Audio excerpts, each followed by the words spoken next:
a donc vu le jour récemment au sein de l'AES. L'institution démarre avec un capital initial de 500 milliards de francs CFA. Son rôle sera donc de financer des projets stratégiques dans les infrastructures, l'énergie, l'agriculture et l'industrie.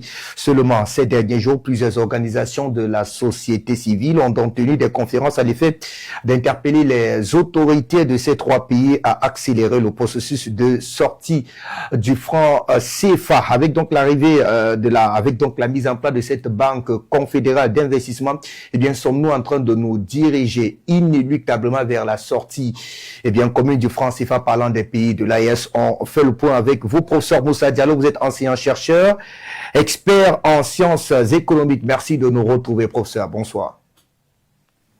Bonsoir, monsieur. C'est comme vous l'avez dit, c'est au cœur de l'AES. D'abord, avant de rentrer dans le vif du sujet, commentons un temps soit peu la mise en place de cette banque confédérale d'investissement entre ces trois pays qui est censée donner véritablement une véritable bouffée d'oxygène en termes de développement des infrastructures, d'intégration, on va dire sous-régionale, avec un capital de 500 milliards de francs CFA. Est-ce que la nouvelle est, de votre point de vue, est salutaire, professeur? On ne peut plus salutaire. Et à partir du moment où les trois pays se sont retirés de la CEDEAO, il y a une banque de développement de la CEDEAO qui est la BIDC, et la banque d'investissement communautaire de la CEDEAO, la BIDC, dont les trois pays sont membres. Donc, on ne sait pas, il y a des projets dans ces pays-là qui sont financés par cette banque.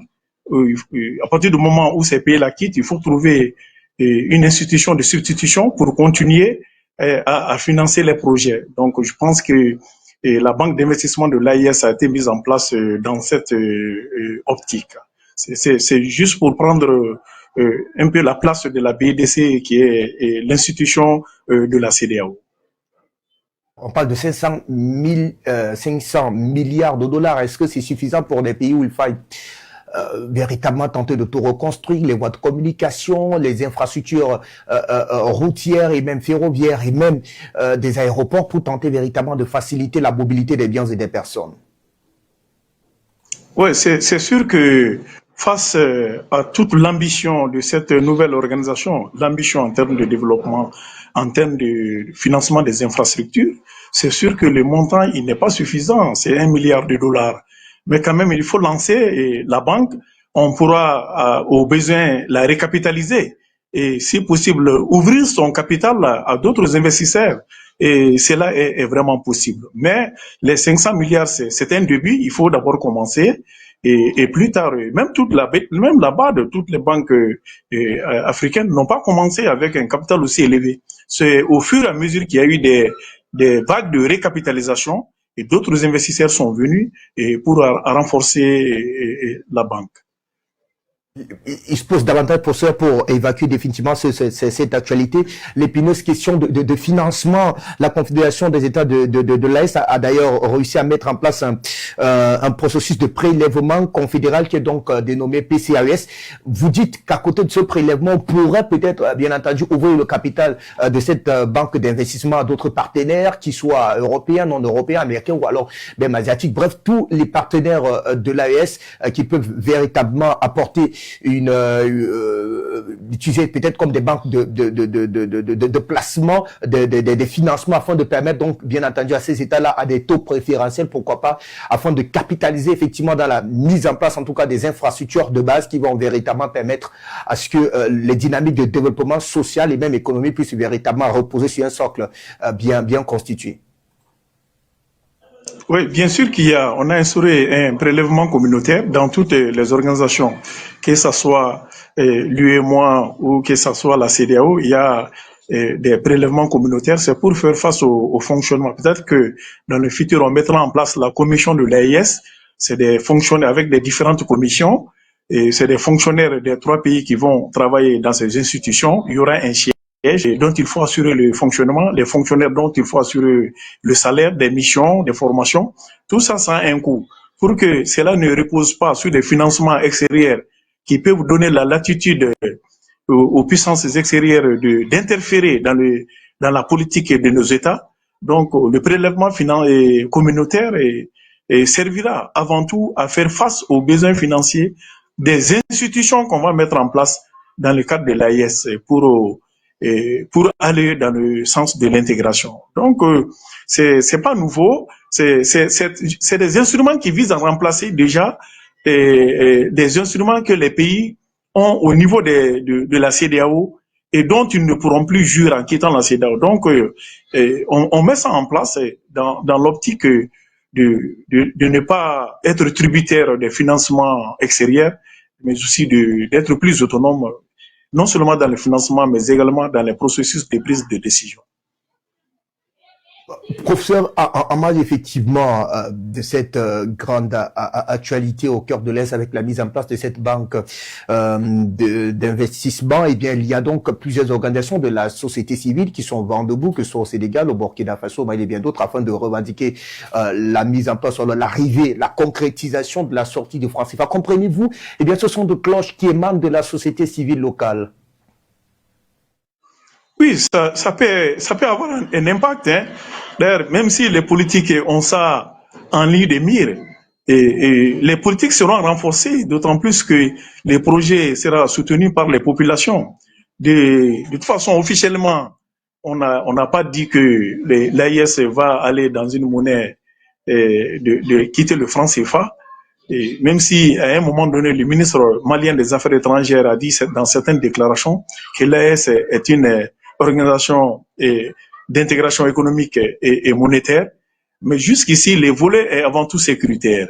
Et on sait que quand on va quitter la CEDEAO et la pression étant forte sur les autorités de la part des populations, la question de la sortie du franc CFA va se poser certainement. D'ailleurs, on ne sait pas ce qui se passe, on n'a pas l'information, mais moi, je suis bien convaincu que c'est une question qui doit être sur la table.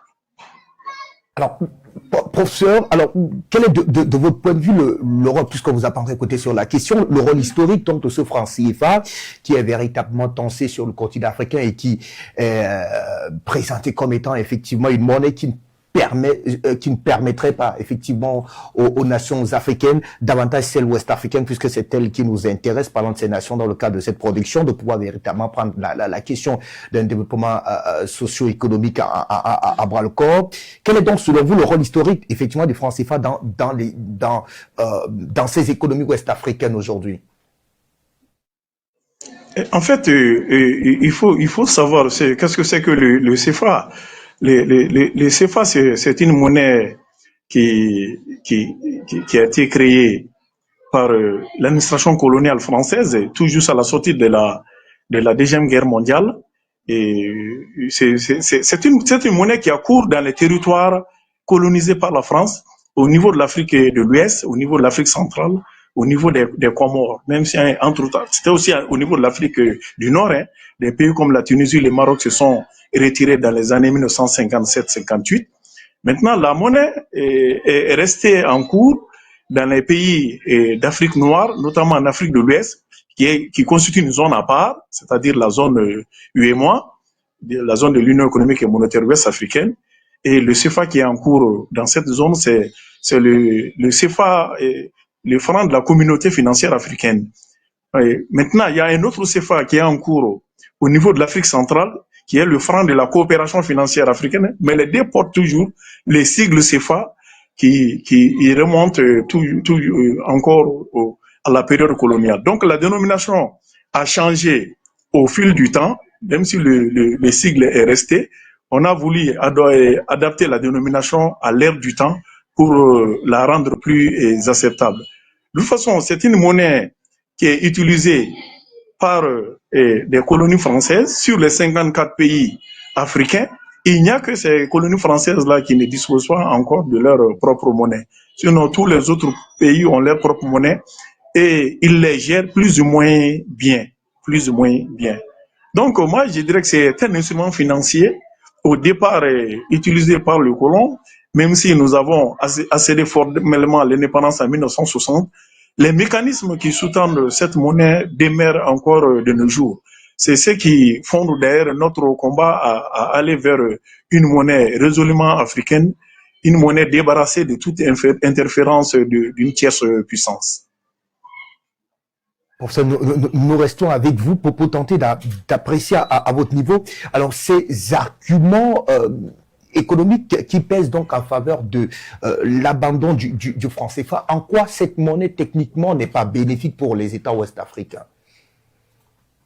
Nous, on dit que généralement, en tant qu'universitaire, souvent, si vous prenez toutes les littératures, on dit que la monnaie remplit trois fonctions essentielles, c'est-à-dire une fonction d'intermédiation dans les échanges, une fonction d'unité de compte et puis une fonction de réserve de valeur. Ça, c'est des fonctions qui sont inhérentes à la monnaie elle-même. Et nous n'avons pas trop nous n'accordons pas trop d'importance à ça. Mais l'autre fonction de la monnaie, c'est que c'est un instrument de politique économique et commerciale. Si vous ne disposez pas de votre propre monnaie, c'est comme si vous ne disposez pas de votre économique et commerciale. Pourquoi on dit que c'est un instrument de politique économique et commerciale? D'abord, c'est un instrument de politique économique parce que à travers la quantité de monnaie en circulation, les autorités peuvent mener, si elles le veulent, une politique de relance économique en injectant de la monnaie dans l'économie. C'est ce qu'on appelle généralement la politique d'assouplissement quantitatif, parce que toutes les économies, à un moment donné, ont besoin qu'on injecte de l'argent pour soutenir l'activité économique. Donc, en ces moments-là, il faudrait que les pays aient la latitude de créer de la monnaie. Et tous les pays qui ont leur propre monnaie le font. Et les pays du franc CFA ne peuvent pas le faire parce qu'ils ne disposent pas de cet instrument.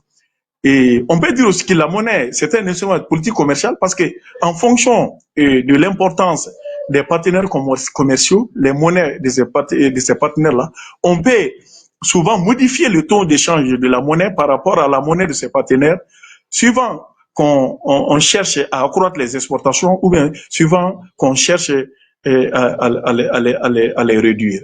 Donc, nous n'avons pas la latitude de tout cela. Nous n'avons pas la latitude de tout cela.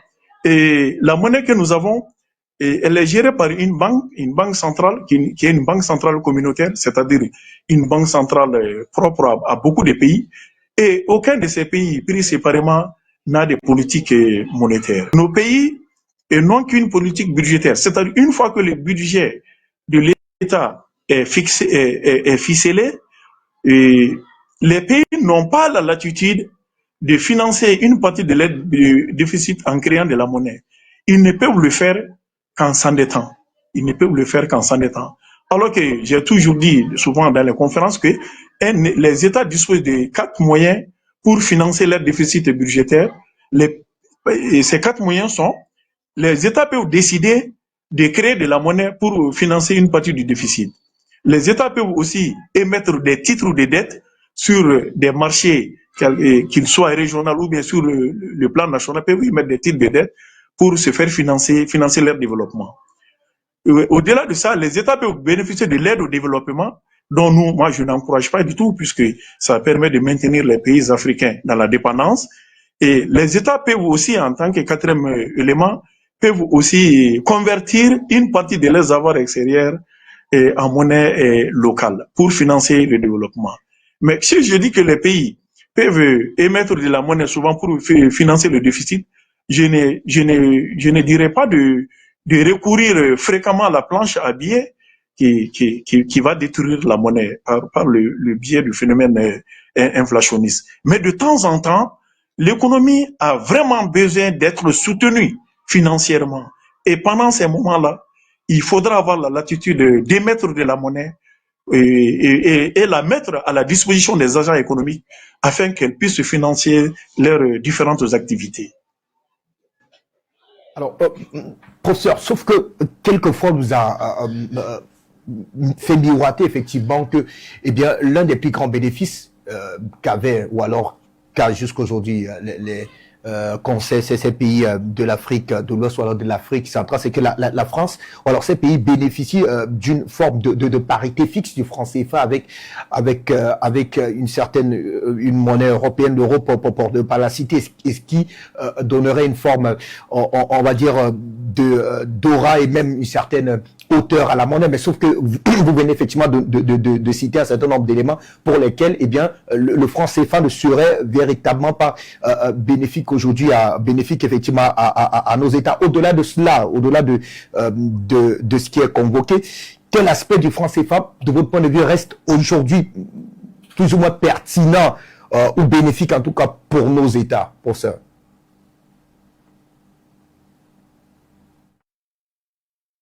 L'aspect que moi je peux trouver bénéfique en tant que monnaie commune à plusieurs États, c'est que quand on quitte un pays pour un autre pays, on n'a pas besoin d'être soumis à des opérations de change. Donc le CFA que vous portez, que vous pouvez porter au Mali, vous pouvez le transporter sur vous au Bénin, au Togo, même si les billets sont émis et au nom de chaque banque centrale, qui est, on peut le savoir à travers les différentes lettres qui sont sur les différents billets, mais cela n'est pas connu des citoyens ordinaires. Les billets de CFA du Burkina Faso ou bien du Sénégal circulent partout dans l'espace sans que les citoyens ne soient soumis à la problématique de change. Ça, c'est un avantage. Mais cet avantage-là, on peut l'obtenir en quittant le franc CFA. Hein. Et à partir du moment où les pays africains, nous allons nous mettre ensemble pour créer notre propre monnaie, c'est le même avantage qui va continuer. La monnaie qu'on va créer, et cette monnaie-là va circuler dans tout l'espace des pays qui seront partie prenante de cette monnaie-là.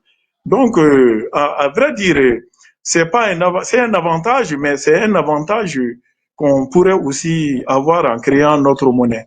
L'autre avantage surtout que les tenanciers, c'est-à-dire que ce qui le franc CFA avance, c'est l'argument de la stabilité. Il parle de la stabilité des prix, tout ça, mais c'est pas ça en fait. Aujourd'hui, dans les critères de convergence de l'Union économique et monétaire ouest-africaine, les taux d'inflation ne devraient pas dépasser les 3%, mais allez-y dans tous les pays aujourd'hui, rares sont les pays qui sont dans cette limite. Et puis même par rapport au change sur le plan international, le CFA est soumis aux fluctuations de l'euro. L'euro qui est l'étalon monétaire pour le franc CFA, c'est vrai qu'il y a une parité fixe avec l'euro. Une parité fixe de 1 euro est égale à 655,957 francs CFA, mais chaque changement de parité de l'euro, qui est une monnaie flottante par rapport aux autres devises internationales, chaque fluctuation de l'euro a un impact sur le CFA. C'est-à-dire que si vous avez le CFA, vous voulez le changer en volume considérable sur le marché financier international, vous êtes obligé de passer par l'euro. Et quand l'euro fluctue, vous le sentez. Vous le sentez. Vous pouvez être victime de ces fluctuations à la baisse, ce qui va entraîner une perte de change. Bon, dans certains cas, ça peut amener un gain de l'échange, ce qui n'est pas souvent le cas. Donc, c'est l'argument de la stabilité. Pour moi, ça ne tient pas. Hein, ça ne tient pas. Il y a les autres monnaies qui sont dans un régime de change flottant et les banques centrales parviennent bien à maintenir les taux de change de leur monnaie dans des limites raisonnables. Professeur, le 19 du mois dernier, une conférence du GER s'est effectivement tenue à Dakar au Sénégal sur ces représentations-là. Alors, quelle est votre opinion, professeur, davantage sur cette conférence? Est-il possible aujourd'hui d'attendre une véritable réaction ferme de la part des dirigeants africains sur cette question? Et vous direz de quel vous parlez davantage sur la question du franc CFA, notamment pour qu'il y ait une véritable dynamique peut-être collective pour véritablement tenter de vaciller vers la mise en place des monnaies peut-être d'abord locales, mais davantage des monnaies sous-régionales pour véritablement contourner les dynamiques, ces pressions liées notamment à l'utilisation du franc CFA. Oui, mais en fait, la situation est intenable pour la France elle-même, compte tenu des mouvements qui sont en train de lutter. La situation pour la France elle-même, elle est intenable. C'est pour cela qu'elle a jeté du lest en ce qui concerne la région ouest africaine. Mais pour les pays d'Afrique de l'Ouest, moi, je ne vois pas les pays de l'UEMOA sortir en bloc du franc CFA. Ce n'est pas possible. Peut-être que dans un premier temps, l'AIS va sortir, Mais aussi au niveau de Dakar, il y a un autre discours et les autorités françaises qui demandent à ce qu'il y ait des réformes profondes ou bien s'il n'y a pas ces réformes, elles menacent de quitter. Mais dans un premier temps, les pays aujourd'hui qui sont les plus à même de quitter le franc CFA, c'est bien les pays de l'AES. Même si les discours, il y a un autre discours au niveau de Dakar, mais s'attendre à ce que les pays ouest africains sortent en bloc du franc CFA, moi je ne vois pas ça. Parce que par exemple, un pays comme la Côte d'Ivoire ou bien des pays comme le Bénin, ne vous attendez pas avec les autorités actuelles qui sont à la tête de ces pays que ces pays la demandent à quitter le franc CFA. Peut-être que l'AIS pourrait le faire dans un avenir proche. Et le Sénégal pourrait aussi, sous la pression du Sénégal, peut-être que la France va être obligée aussi de jeter encore plus de l'Est par rapport à cette monnaie. Que vous pensez donc clairement que les pays de l'AES peuvent, du moins disposent actuellement d'un certain nombre d'éléments et d'atouts pour leur permettre, pourquoi pas, de sortir de ce franc CFA. Pensez-vous effectivement davantage que les pays de l'AES disposent donc d'une forme de stabilité économique et même institutionnelle pour ça, nécessaire pour lancer une véritable monnaie commune? Oui, en fait, créer une monnaie, c'est une décision politique. À partir du moment où les trois pays s'entendent pour le faire, ils pourront le faire. Ils disposent pour cela d'atouts. D'ailleurs, dans les pays de l'AES, il y a des réformes profondes qui touchent le secteur minier. Les pays cherchent à s'approprier leurs ressources, ce qui est vraiment positif. Et ces pays-là cherchent à le faire parce qu'ils disposent, ils veulent disposer de leurs ressources et avoir suffisamment de devises par rapport à la commercialisation de ces ressources-là qui pourront soutenir une monnaie solide. C'est vrai que pour avoir une monnaie solide, il faudrait avoir une stabilité politique et que les pays de l'AES sont confrontés. C'est des régimes qui sont en transition et puis c'est des pays qui sont confrontés aux périls terroristes et dont ils sont en train de lutter farouchement. Mais cela n'empêche pas, c'est-à-dire que on ne peut pas laisser un projet attendre de finir avec cette question terroriste dont on ne sait pas quand ça va finir. On ne sait pas. C'est une lutte de longue haleine et les pays pourront lancer la monnaie d'ailleurs. Ces pays sont membres de l'UEMOA et à ce titre, ces pays contribuent aux réserves de change de la BCEAO. Donc, ces pays pourraient demander à ce qu'on les restitue leurs réserves de change et ils peuvent facilement constituer des stocks d'or. Et au passage, je vous dis que le Mali est le troisième producteur d'or en Afrique, suivi par le Burkina qui est le quatrième producteur. Le Niger aussi qui a des ressources stratégiques comme l'uranium, qui a le pétrole. Donc, moi, je pense que c'est des pays qui disposent des atouts, même sur le plan de l'agriculture.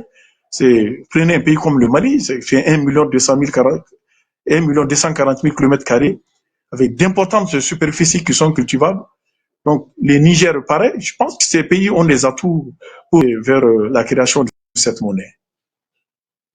Professeur, vous êtes un partisan de tenter de tout faire au même moment, du moins mettre ces dynamiques, du moins que ces dynamiques s'élèvent concomitamment au même moment où on s'attaque notamment à la question des stabilités sécuritaires. Il faille véritablement aussi penser à mettre en place à une véritable sortie de franc CFA. D'ailleurs, sur cette analyse, plusieurs s'accordent à dire que le fait que ces pays continuent davantage à utiliser le franc CFA, cela redonne encore d'allant aujourd'hui à l'insécurité qui est plus ou moins galopante et qu'une véritable sortie de franc CFA pourrait véritablement permettre à ces pays de contrôler le flux de liquidités qui circulerait entre ces États-là afin de sécher, on va dire, les sources d'approvisionnement financier au mouvement terroriste. Effectivement, ça fait... Et le problème a commencé au Mali en 2012. Aujourd'hui, ça fait 12 ans, 13 ans que le Mali est en train de lutter. Après, ça a glissé vers le Burkina, le Niger, tout ça. 12 ans, et les terroristes, on sait que la guerre coûte cher. 12 ans, les terroristes, ils ne manquent pas d'armes, ils ne manquent pas de carburant, ils ne manquent pas de munitions, ils ne manquent pas de moyens logistiques pour mener cette guerre. Où est-ce qu'ils tirent le financement? Et le CFA peut bien être un canal pour leur financement. On a vu d'ailleurs à chaque fois que les armées font des descentes sur le terrain, et elles trouvent des sommes, des liquidités très importantes sur ce terrorisme. D'où vient tout cet argent? Et c'est sûr que le CFA, jusqu'ici, on ne sait pas qui finance le terrorisme. Il y a les prises, il y a les prises d'otages, les rançons qui sont payées par les pays occidentaux. Il y a ça. Mais il y a aussi le CFA, les mécanismes du CFA qui permet d'avoir le financement. Ça fait 12 ans, ces gens sont financés. On ne sait pas d'où est-ce qu'ils tirent l'argent. Et tant qu'il y a 8 pays qui partagent le franc CFA, l'argent peut venir de l'un quelconque de ces pays à tout moment pour être déversé sur ces terroristes. Donc, et en quittant le franc CFA, ça peut être un moyen d'assèchement des sources de financement du tourisme. C'est bien possible. Mais vous avez dit que je veux qu'on lance tout à la fois. Donc, c'est pas ça. Et parce que l'insécurité, les périls terroristes, on sait que c'est un péril de longue haleine. Hein. Il faut s'attendre à 20 ans. Il faut s'attendre à 20 ans. Est-ce qu'on va reporter les grands chantiers, y compris les grands chantiers monétaires, attendre la fin d'avoir vaincu carrément tous les terroristes, d'avoir instauré définitivement la sécurité pour lancer ça? Moi, je pense que non. Donc, on peut, ça n'empêche pas de lutter contre le terrorisme. On peut lancer notre monnaie. On peut lancer d'ailleurs tous les chantiers dans le sens de l'intégration. Dans le cadre de l'AIS, on peut continuer les chantiers et en même temps continuer à lutter contre le terrorisme. Donc, l'abandon du franc CFA par nos pays peut bien constituer une source de tarissement des financements pour les terroristes. Pardon, professeur, de votre point de vue, quels sont donc quels peuvent être en tout cas les mécanismes de coordination monétaire, mais surtout budgétaire, qui seraient donc indispensables pour garantir la viabilité de cette monnaie? Parce que l'avoir, c'est une chose, mais sa viabilité pose également un autre problème. Oui, en fait, c'est le défi majeur. En fait, quand on crée une monnaie, c'est vrai qu'il y a des facteurs qu'il faut assurer pour assurer la viabilité et puis la solidité de la monnaie. Comme on vient de le dire, par exemple, comme on vient de le dire, la stabilité politique et économique, elle est très importante. Donc, pour nos pays, j'ose croire que dans un futur, dans le moyen terme, on pourra mettre en place des régimes démocratiques, en tout cas issus d'élections libres et acceptés par tout le monde pour être en phase avec la communauté internationale. Mais pour les pays,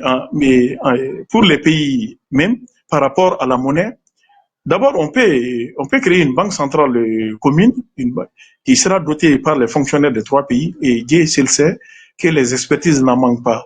Voilà, nous avons des cadres au niveau de toutes les banques, de la BCAO, partout dans le monde. On peut faire appel à ces cadres-là qui pourraient venir siéger dans cette banque centrale. Ensuite, on pourra ensuite éditer des critères de convergence des 3 pays, des critères plus souples que peut-être les critères de l'UEMOA, des critères de convergence entre les 3 pays et des critères macroéconomiques et que chaque pays s'efforcera à respecter pour assurer la solidité de la monnaie. Et puis, on va mettre en commun les réserves de change, peut-être dans un mécanisme de compensation. Je l'ai dit, on peut créer une banque centrale de type clearing house, c'est-à-dire qu'en anglais, c'est une chambre de compensation. Chaque pays aura son compte et chaque pays va y déposer ses réserves de change. Donc, les pays qui manquent de réserves peuvent emprunter auprès des pays qui ont des réserves excédentaires moyennant un taux d'intérêt dérisoire qui ne dépasse pas les 0,20-0,25%. Donc, on peut mettre en place un tel mécanisme, mettre en commun les réserves de change et aller vers la normalisation politique parce que c'est important, et parce que avec ces problèmes politiques, il n'est pas question que les investisseurs viennent dans nos pays. Il y a tout ça.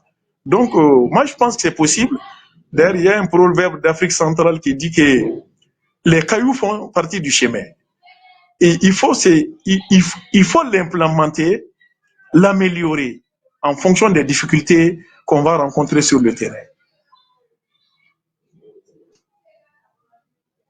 Professeur, nous entrons dans notre troisième dorsale, effectivement, Il y a un problème de de cet sonorisation. entretien avec vous, évoquant notamment cette monnaie commune au chapitre donc, des perspectives ou de scénarii. Alors, quels sont donc ces scénarios réalistes pour la mise en œuvre d'une monnaie commune au sein de l'AES? Va-t-on aller sur quelle échéance, professeur? Sur telle échéance, Professeur, nous je tentons je l'ai dit, d'évaluer avec vous on peut, du moins les différents scénarios réalistes pour la mise en œuvre effectivement de cette monnaie commune au sein de l'AES. Quel scénario peut-on véritablement, réaliste, peut-on véritablement mettre sur pied afin d'y arriver directement? en fait, il y a un pays de l'AES qui a pris un peu d'avance par rapport à ça, qui répond un peu à votre question. Je prends le Burkina. Le Burkina a déjà créé la banque de dépôt du trésor. Et je souhaite que le Mali, parce que déjà le Burkina a commencé à constituer des stocks d'or, c'est nécessaire pour la création d'une monnaie. Donc les autres pays de l'AES doivent emboîter les pas au Burkina, parce qu'en fait, la banque de dépôt du trésor, c'est une banque centrale qui ne dit pas son nom. Hein. C'est une banque centrale qui ne dit pas son nom. Et le Burkina a déjà commencé à stocker de l'or. Et j'invite le Niger et le Mali à aller dans ce sens, à créer déjà des banques du trésor, des dépôts du trésor, qui vont être dans un futur proche les filiales de la Banque centrale que ces trois pays vont mettre en place.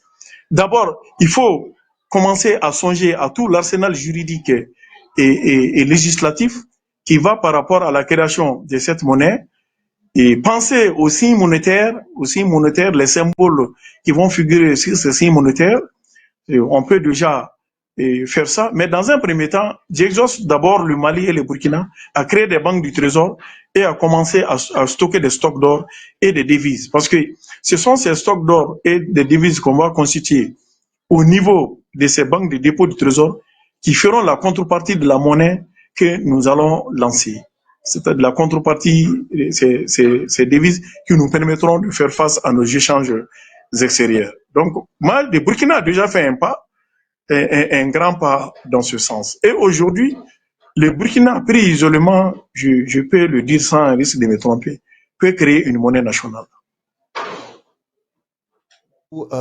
Professeur, nous restons avec vous et pour tenter effectivement de pouvoir, dans une dynamique, en tout cas dans une volonté de vouloir démarrer sans toutefois se heurter à un certain nombre de difficultés, faire une lecture comparée, peut-être s'inspirer des modèles qui ont plus ou moins existé ou alors qui ont eu de la peine à pouvoir se mettre en place. Nous pensons notamment à la monnaie unique de la CEDEAO. Vous connaissez très bien l'histoire, appelée l'ECO, qui n'a clairement jamais vu le jour. D'ailleurs, les experts annoncent son arrivée pour 2027. On espère finalement qu'il pourra voir le jour. Alors, quand on fait une lecture comparée avec notamment passez-moi l'expression, le fiasco éco, quelles leçons peut-on effectivement tirer de l'expérience au cœur de cette zone où des tentatives de mise en place d'une monnaie commune parfois ont sombré, le cas notamment de l'éco en Afrique de l'Ouest, je l'ai évoqué dans ma prise de parole, professeur.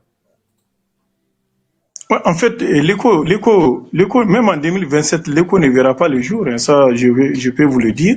Vous pouvez le noter et on va prier que en 2027, on va se retrouver pour en parler. Tant qu'il y a l'UEMOA, et l'éco ne verra pas le jour. Parce que les 8 pays, les principes sur lesquels le CFA repose, les pays anglophones comme le Nigeria, le Ghana, ne sont pas disposés à aller dans une monnaie avec les pays de l'UEMOA sur ces mêmes bases. C'est ça qui bloque l'éco. Donc, tant que ces blocages-là subsistent, il y aura jamais, l'éco ne verra jamais le jour. D'ailleurs, dans le projet initial qui est lancé au début des années 80, on a même créé un institut monétaire et l'institut monétaire devait mettre mener toutes les réflexions et toutes les études pour la création d'une seconde zone monétaire qu'on appelle la ZMAO, la zone monétaire de l'Afrique de l'Ouest. Donc, les autres pays non membres de l'UEMOA devaient créer leur monnaie et cette zone-là devait à terme fusionner avec la zone UEMOA qui utilise les francs CFA. Mais je vous le dirais que tant que l'UEMOA existe, l'écho ouest africain ne verra jamais le jour. Parce que les pays du Nigeria ne vont jamais accepter que leurs réserves de change soit domicilées dans une autre, dans un trésor, mais dans une banque d'une puissance, ou bien n'accepteront jamais qu'il y ait le mécanisme de fixité des taux de change avec une devise quelconque. Donc, tant que ces blocages existent, l'écho n'existera pas.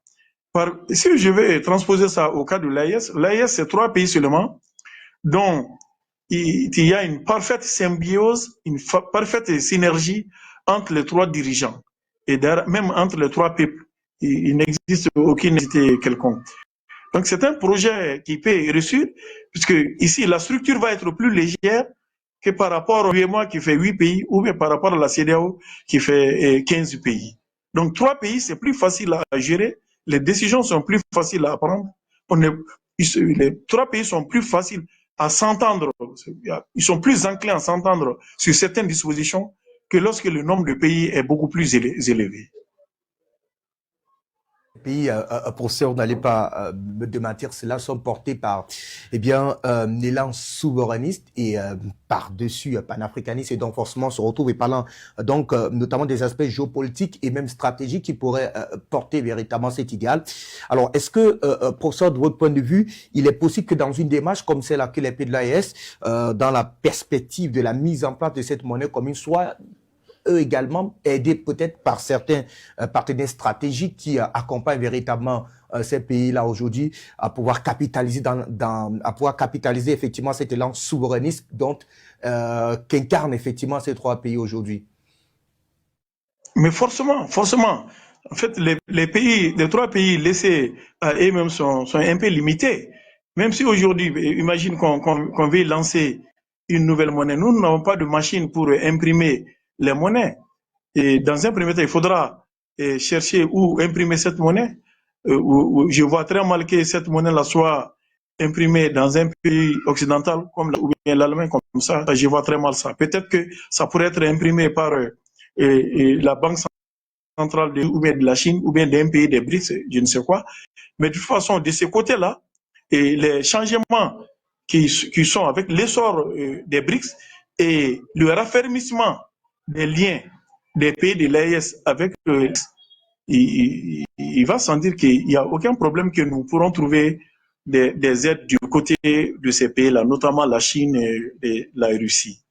Donc, c'est bien possible qu'on soit aidé. D'ailleurs, le partenariat avec commercial a été à un tel niveau avec la Russie et la Chine que c'est sûr que ces pays n'auront d'autres intérêts que de nous soutenir. Et dans cette même lignée, dans cette même lecture, professeur, est-ce que il est donc clair que si jamais, rêvons un tant soit peu que ces pays parviennent véritablement à mettre cette monnaie unique en place avec notamment l'aide d'un certain nombre de partenaires stratégiques, est-ce que cela pourrait, de votre point de vue, redéfinir finalement les alliances économiques et même géopolitiques? Mais c'est clair, déjà les alliances géopolitiques sont redessinées, hein. Même s'il n'y a pas la monnaie, les alliances géopolitiques sont redessinées. Et les pays de l'AES sont aujourd'hui dans un élan souverainiste. Et on sait que ce n'est pas le point de vue de tous les pays au niveau de la région. Il y a un basculement géostratégique vers la Russie et puis vers les pays des BRICS, pendant que d'autres pays comme la Côte d'Ivoire, le Bénin, ont encore des liens encore très forts avec les anciennes puissances, notamment l'ancienne puissance colonisatrice, la France. Et le rôle de la France, moi je l'ai prédit, même dans les pays aujourd'hui comme la Côte d'Ivoire, le rôle de la France va en s'amenuisant au regard des bouleversements géopolitiques. En fait, c'est des puissances qui sont en déclin et les dynamiques actuelles qui sont aujourd'hui dans le monde plaident en faveur de la multipolarité. Donc, nous ne pourrons plus rester dans un vis-à-vis, dans un tête-à-tête uniquement avec le monde occidental. Et aujourd'hui, les partenariats sont beaucoup plus diversifiés que par le passé. Et à justice, moi je trouve que c'est une bonne chose d'ailleurs. Et si vous prenez un pays comme le Mali, nous on n'a pas chassé la France. Contrairement à ce qui s'est dit, le Mali n'a pas chassé la France. Quand la France est venue militairement en 2012 au Mali, et elle est venue, soi-disant, aider le Mali, mais les gens ont vu que cette aide a pris une autre tournure, c'est-à-dire que notamment par rapport à la question de Kidal, qui était devenu un sanctuaire interdit à l'État malien, alors que l'armée sénégalaise y était, et l'armée française y était, et les rebelles y étaient, la MINUSMA y était. Sauf que c'était une zone interdite. Donc, on a vu qu'il y avait un autre agenda. Donc, les Maliens ont voulu sortir de ces mano à mano et en cherchant d'autres partenaires qui peuvent l'aider. Et c'est la France qui a dit que si vous allez vers les Russes, nous, on va partir. Donc, les Maliens ont dit, d'accord, vous pouvez partir. Si vous voulez partir, nous, on fait appel aux Russes, aux Chinois, mais partez. C'est comme ça qu'il faut dire les choses telles qu'elles ont été. Donc, nous ne refusons pas les partenariats. Les Maliens ne l'ont pas fait. Même si demain, les anciens partenaires sur des volets économiques s'ils sont prêts à venir coopérer dans une logique gagnant-gagnant, il n'y a pas de problème, on pourra marcher ensemble. Mais si vous dites que il faut chasser ceci d'abord avant que nous ne venions, ou bien nous restions avec vous, mais c'est pas comme ça que ça marche. Le monde, il est aujourd'hui ouvert. Ainsi, c'est pas Jean, c'est Paul. Allez, prof, on va tenter de refermer cet échange avec vous, mais nous rappelons à nos téléspectateurs que vous êtes malien et donc on ne saurait fermer cette séquence de réflexion avec vous, non sans évoquer l'actualité locale au Mali. C'est donc celle liée donc à la volonté des forces vives de la patrie de vouloir véritablement tirer un trait sur la prolifération des formations politiques, presque 300 formations politiques. Ils disent que c'est un peu trop et demandent désormais au gouvernement de pouvoir abroger un certain nombre de dispositions institutionnelles, parlant notamment de la création des formations politiques, chose qui semble véritablement pas faire les choses, en tout cas d'un certain nombre de leaders politiques qui crient donc désormais une forme de privation des libertés de manifestation et même celle d'association. Vous êtes un enseignant. Quelle lecture faites-vous de la démarche, tout d'abord des forces vives de la nation, mais surtout de la démarche prise par le gouvernement malien actuellement sur la question de la prolifération des formations politiques? Ouais, en fait, de mon point de vue personnel, moi je ne plaide pas pour la dissolution des partis. De toute façon, il y en a trop, mais il y a des partis qui ne fonctionnent pas du tout. On ne connaît même pas leur existence. La vie politique est animée par quelques grandes formations politiques. Et je ne vois pas la nécessité de les dissoudre. C'est vrai que ça va braquer la classe politique et c'est déjà le cas. Et aujourd'hui, mercredi, il y a eu le Conseil des ministres et qui a suspendu toutes les activités politiques. Chose que j'ai un peu salué parce qu'en fait, avec les manifestations qui s'annoncent, c'est le désordre. Bon, c'était bonjour au désordre. C'était le scénario du M5 RFP qui avait commencé à prendre corps, où tous les frustrés, tous les dessus avaient commencé à s'agglomérer pour lutter contre le régime. C'est sûr, quand on va dire qu'on va restreindre le nombre de partis ou bien rendre plus difficile les conditions de représentation dans les élections, il ne faut pas prendre de telles mesures et s'attendre à ce que les partis politiques s'asseyent et vous regardez tranquillement. Ils vont lutter jusqu'à ce qu'il n'y ait plus de force de faire prévaloir leur point de vue. Mais de mon point de vue, on peut même instaurer d'autres critères qui sont sans dissoudre les partis. Par exemple, la participation aux élections présidentielles. Aujourd'hui, les parrainages, c'est 5. Il faut se faire parrainer pour conseiller par région, mais on peut augmenter à 200 par région de parrainage. Je parierais qu'il n'y aura pas 3 partis qui mobilisaient de telles signatures. Donc, il faut aller vers ça. Donc, on peut verrouiller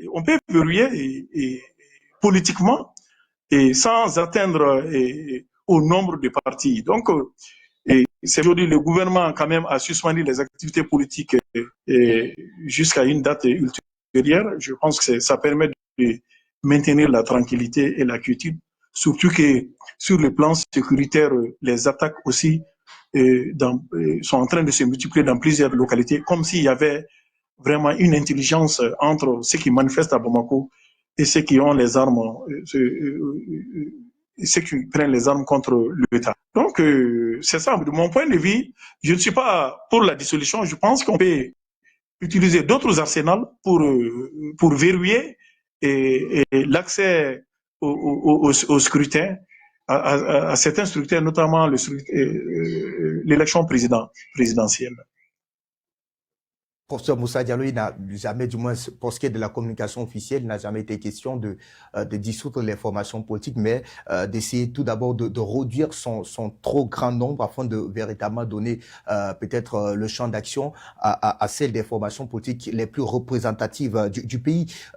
Pour tenter de refermer avec cette même préoccupation, professeur, il y a donc une bonne partie qui pense effectivement que le gouvernement du président Assimi Goïta viendrait désormais museler la voix de l'opposition alors de la classe politique locale, alors que le pays a fait preuve de résilience en permettant notamment à la précédente transition de pouvoir mettre sur pied les bases solides pour porter un Mali nouveau, depuis bientôt 4 ou 5 années qu'il était désormais temps de permettre effectivement aux formations politiques de faire vivre le jeu démocratique localement. Oui, mais c'est que les gens oublient. Nous ne sommes pas dans un régime démocratique. Il y a eu un coup d'État. C'était un régime militaire qui est là. C'était un régime de transition. Bon, c'est vrai. Moi, j'aurais souhaité qu'une transition trop longue aussi, ce n'est pas bon. Alors, donc, j'aurais souhaité que, comme l'a fait le Gabon ou bien le Tchad, que si le président Assimi est candidat, qu'il brigue le suffrage des Maliens. Donc, on va sortir de cette période de transition qui va permettre de faire revenir le Mali dans le constitutionnel que les partis sont en train de réclamer. Mais, il dit, nous ne sommes pas dans un régime démocratique, nous sommes dans un régime de transition, un régime militaire, et toutes les analyses qu'on fait, il faudra prendre en compte ce paramètre. Sœur Moussa Diallo, enseignant-chercheur, expert en sciences économiques, merci à vous, très cher monsieur, d'avoir répondu à nos questions depuis votre position stratégique à Bamako, si je ne m'abuse. C'est moi qui vous remercie et je serai toujours là s'il s'agit d'éclairer la lanterne de vos téléspectateurs. Donc, ce fut un plaisir pour moi. On m'a pris de la graine en vous écoutant le temps de cette réflexion. À très bientôt. Merci à vous. On vient d'écouter cette vidéo d'Afrique Média. Et moi, je suis heureux. Parce que depuis la création de l'AES, je n'ai cessé de dire que la souveraineté dont cherchent les pays de l'AES ne saurait être possible s'ils utilisent encore cette monnaie nommée franc CFA, une monnaie coloniale. Vous ne pouvez pas décrier le gouvernement français, décrier les impérialistes, accuser les colonialistes, nous dire que vous voulez être souverain, indépendant, être respecté, digne souverain en Afrique, mais continuez à utiliser cette monnaie-là. Pourtant, vous savez très bien que votre bourreau, Alassane Ouattara, qui est à côté de vous, est celui qui aime cette monnaie, est celui qui dit à tous ceux qui veulent entendre que c'est la meilleure monnaie qui nous rassure, une sécurité économique, beaucoup de choses. La meilleure indépendance et la véritable indépendance serait d'abord, avant tout, d'avoir sa propre monnaie. Sa propre monnaie. Décider de comment on va sortir notre propre monnaie. En dehors de ça, on serait clairement dans le faux. Et ici, l'AES a enfin compris. Et la création de cette monnaie est en train de se préparer de manière réelle et accélérée. Alors, nous sommes heureux. Nous sommes heureux car tout est possible. Une nouvelle vision politique.